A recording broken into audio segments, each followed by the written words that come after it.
I'm Chay McClory.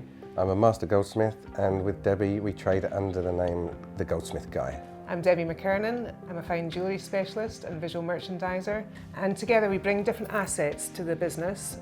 We have over 60 years worth of experience between us, and Chay has brought experience from the manufacturing side of the business, whereas I bring the retail side of the business.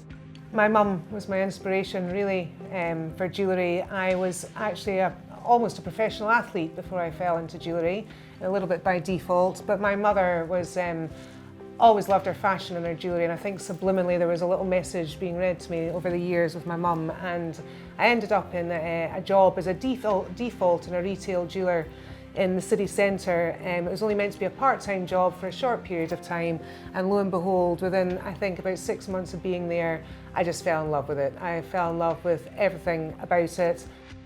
For me, it was my mum that inspired me really for the jewellery journey. I followed my father's footsteps into the goldsmithing trade. My father's been a goldsmith all his life. I found inspiration through him, and I went to college and did the same as my dad. And my son is also a goldsmith as well, so it's 3 generations all doing the same thing, which I'm quite proud of as well. Debbie and I are a team. We've been working together for just over a year now, trying to realise our dream of having our own jewellery business. Prior to Debbie and I working together, I worked by myself, so everything was down to me. Now, I think communication is one of the most important things to realise to get to where we want to be. I think it's also a mutual respect for each other's role within the business that we do. I have to respect your space in the workshop, and you have to have an understanding of the work that's involved with regards to the clienteling side. So together it's a case of working things through so that we can produce the best product at the best price, offering the best service. There's definitely been some challenges along the way. One of the little ones I can think of is not being used to having someone else in the workshop with me.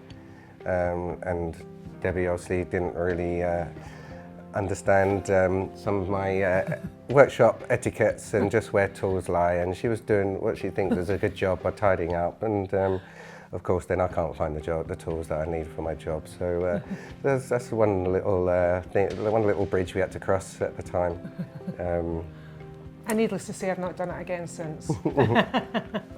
I think one of my biggest frustrations is really, I think, maybe the lack of understanding of the backlog of work I do, the administrative side and the customer clienteling.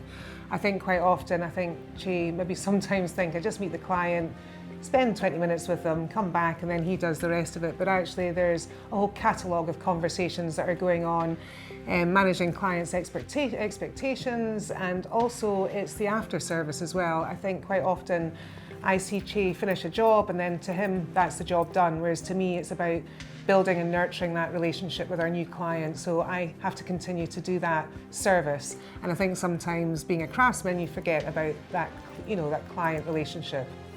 Definitely. There's times when, especially at the beginning, when you said, oh, I've spent all day talking to customers or doing emails, and I'm thinking, well, how can you spend all day doing emails? But then when I look at your emails, I'm like, well, there's a lot of information there. It's the detail, yes. It's a lot to... And I think, again, a good example is the difference between the trade and the retail side of things is Chay gives a quote and that's his quote and that's it. He doesn't, again, sometimes appreciate that actually all the flowering around that goes with it, the marking up, the visuals, the refinement of it all, the invoices, the handwritten invoices that we do. I think you're being quite used to doing little chitties and then handing out, and that's the job done. We're elevating our business now, so we need to make sure that the standard of service we offer is of such, and I think sometimes maybe you don't quite appreciate that. No, it's definitely has been overlooked. Yeah. I definitely feel Debbie has, coming from a retail side of the trade, she has more outreach to customers. That's one thing, but she brings the complete other half of the trade to life that I just don't know anything about. She has the personal skills, the people skills, the buying skills. You're really good at realising what's going to suit someone. It's quite easy for someone to come to me and just say, can you make this? And I say yes, whereas you would be a lot better in adapting it to suit to the client, because you spend so much more in customer relations and engaging with people than I have. Yeah, absolutely. The pluses for me as working as a team are actually quite obvious. I've come from a retail background, working with big teams, and that has its benefits. However, my USP, or the USP to the business, is not just Chay, it's, as Chay's just touched on, it's the fusion of the skill sets that we bring. Working as a team member with just one expert and a master goldsmith gives me confidence, first and foremost, to be able to go out and find clients, and I know that the product that we're going to make is going to be made of the best quality and to the best standard, so it gives me massive confidence knowing that the product's going to be made well. So it allows makes my job a lot easier when I'm going out generating business and generating new clients and new projects for us to do, knowing that you're more than capable of doing the job and doing it to a great standard. But I also think we can make decisions quickly.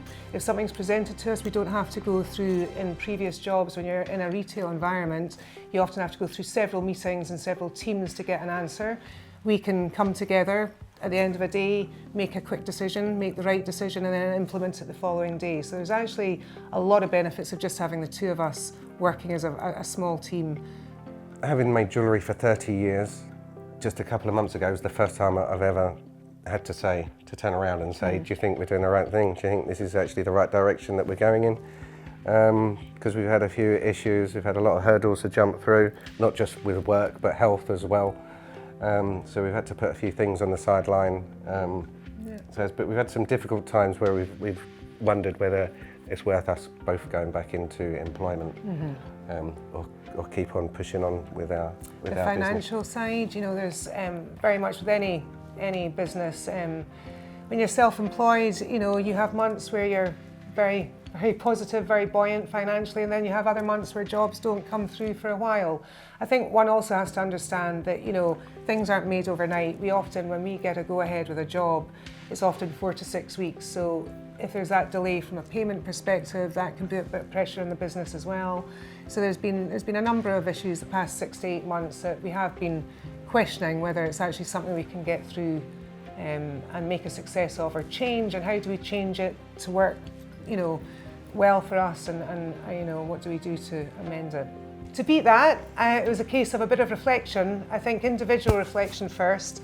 I had a little cry to myself because we've only really been trading wholeheartedly for just short of 2 years, and a year out of that has been challenging with, as Chay touched on, health reasons and other issues.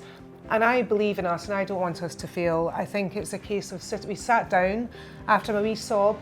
We sat down, we looked at what we're doing well, we looked at what we're doing successfully and what is working, and then we sat down and we looked at what wasn't working and what we had to do to change that, and whether it was worth us sticking together to actually, you know, make those amendments and give it another shot. And the outcome was, we are going to give it another shot. We are going to continue doing what we're doing, because we know that we've got something quite unique, and we believe in each other as well. I think is having a little bit of faith and, you know, and believing in what we do.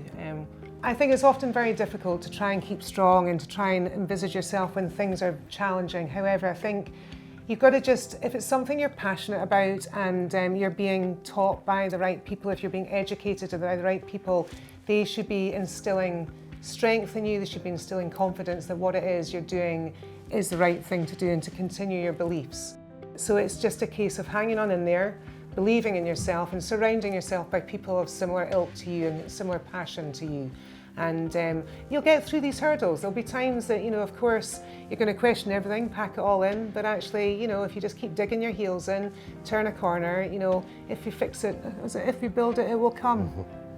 Yeah, keeping positive, letting the good times outweigh the bad. Yeah. And believe in yourself. Yeah. Believing in yourself is a major part of it. Seeing the reaction of the customer's face when you've created something, that is a great thing. Or whether it could be a customer or even my mum or my sister. That's always a great thing. Seeing things I've made in the newspaper, seeing it on national news, seeing the rich and famous wearing my items of jewellery, it's always... Me coming to you with challenging jobs that you then put your head in your hands and say, I can't do it, and then you create it, you figure it out and you create it. Work out a way around it. And then you're rewarded with that by the comments, you know, that you get back from the customers. Stick to what you know, stick to what you enjoy. If you can put the time in, then hopefully it'll work out. There's something very rewarding about us producing. Hopefully. There's something very rewarding though, as I say, you know, being involved in the customer's journey. And it's not just, as I say, the final piece that you make, it's the sentiment, and that's very rewarding to us, isn't it? And then also building relationships with the customers, they often become friends. And so that's a very positive benefit that we get from it as well. It makes it all worthwhile. Yeah, we have made friends out of customers actually, Yeah, that's another thing that I hadn't thought about. Yeah.